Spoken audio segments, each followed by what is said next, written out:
selon vous, cette presse-là féminine aussi, la publicité également qui est en lien avec la presse, quelle influence croyez-vous que ça a sur les femmes concrètement? Je trouve que le mot féminisme a complètement disparu. Et je trouve ça très dommage parce que c'est pas un mot qui est emblème de violence ni de mort. Il n'y a jamais eu de mort dans les aventures féministes, qui est extraordinaire parce qu'il y avait pourtant de la rancune, de la haine. Eh bien, ça n'a jamais été violent. Et je trouve ça terrible que les jeunes aujourd'hui n'osent plus dire je suis féministe. On peut dire je suis trotskiste, je suis communiste, je suis humaniste, mais féministe est un mot tabou.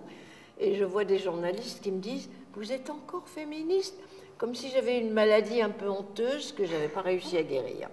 Alors que c'est la plus belle cause du monde qui s'attache à améliorer le sort de la moitié de l'humanité. Et même si dans nos pays on est relativement délivré du pire, il y a tout de même des pays où les femmes sont zéro au point de vue citoyenneté, au point de vue éducation. Alors il faut du féminisme dans le monde. Oui. Mais pourquoi croyez-vous?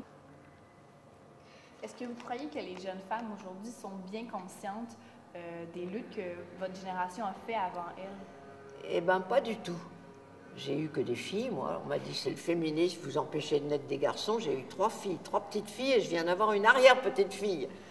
Mais mes filles, oui, ça va très bien, elles ont compris, elles sont arrivées à la génération charnière, elles ont commencé à bénéficier du droit à l'IVG, de la liberté d'ouvrir un compte en banque sans l'autorisation du mari.